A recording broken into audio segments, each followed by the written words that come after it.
Je vais laisser Maître Hikmat Haj assurer l'accusation de Christophe Colomb. Merci. Monsieur le Président, Mesdames, Messieurs les jurys, nous assistons aujourd'hui à un procès très étonnant par son injustice, quoique symbolique. On veut juger un homme qui a marqué un tournant dans l'histoire et la géographie par sa découverte d'un nouveau monde, le continent américain. Monsieur le Président, Mesdames, Messieurs les jurys, l'accusation demande de reconnaître la responsabilité de Christophe Colomb pour les autres atrocités perpétrées sur le nouveau continent à l'encontre des populations autochtones. Assez bizarre de sa part. A-t-on oublié que nous sommes dans un système de droit, heureusement d'ailleurs, qui exige pour sanctionner pénalement la réunion des trois éléments de l'infraction pénale, à savoir l'élément légal, moral et matériel. Il suffit de défaut d'un seul élément pour acquitter l'accusé. Monsieur le Président, Mesdames, Messieurs les jurys, je vais me contenter de démontrer l'absence de l'élément moral, c'est-à-dire celui de l'exclusion de l'intention criminelle dans tous les buts de voyage effectués par Christophe Colomb. Il est donc nécessaire que je vous relate certains événements historiques. Colomb est né en 1451 à Gênes. À l'âge de 20 ans, il s'installe à Lisbonne au Portugal, puis se réinstalle en Espagne, où il demeura son domicile pendant toute sa vie. C'est un marchand et explorateur comme sa biographie le montre. Et c'était le dessein de tous ses voyages et toutes ses expéditions et navigations à travers le monde. À son adolescence, il a pris la mer pour la première fois en participant à plusieurs voyages de négoce dans les mers méditerranéennes et égéennes. Un de ces voyages vers l'île de Chios, dans la Grèce moderne, l'a rendu proche du chemin de l'Asie, région riche en épices et en or.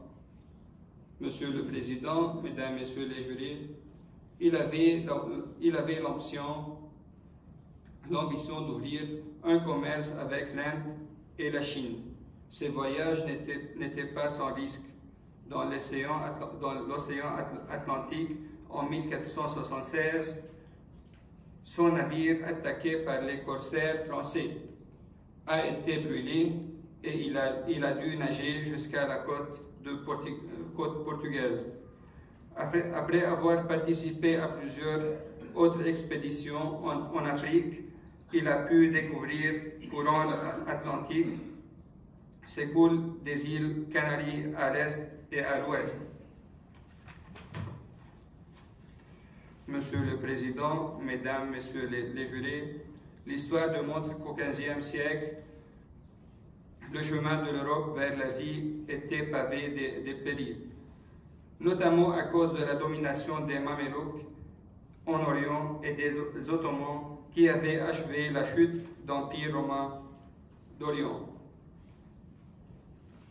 Comment fallait-il contourner tous ces dangers?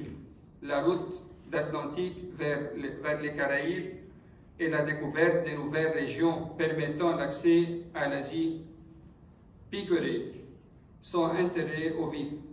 Il avait des doutes que la planète était plate. Monsieur le Président, Mesdames, Messieurs les jurys, voilà pourquoi Christophe Colomb est allé à la découverte de l'Amérique. Où étaient ses intentions criminelles? Est-ce que le roi Ferdinand d'Espagne, qui fut le monarque de l'époque, qui fut derrière les atrocités?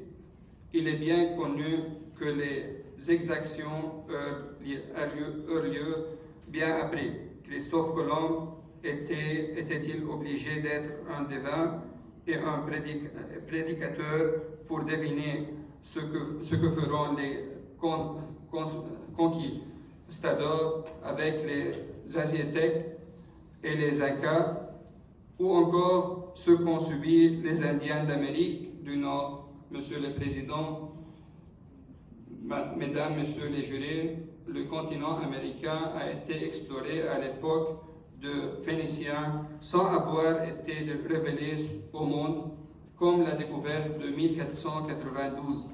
L'inscription sur le rocher de Gaïva au Brésil le démontre.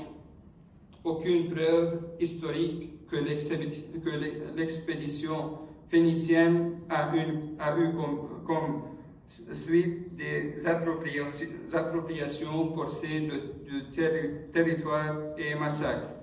Pourquoi j'évoque ceci?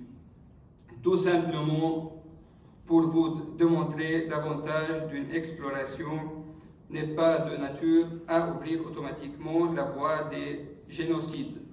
Monsieur le Président, Mesdames, Messieurs les jurys, de quoi donc Christophe Colomb est responsable et coupable? De rien. Qu'a-t-il commis? Ni fait positif, ni fait négatif, commission, omission, négligence ou imprudence. Ne pas prédire l'avenir ne constitue pas, au regard du droit pénal, une négligence ou imprudence.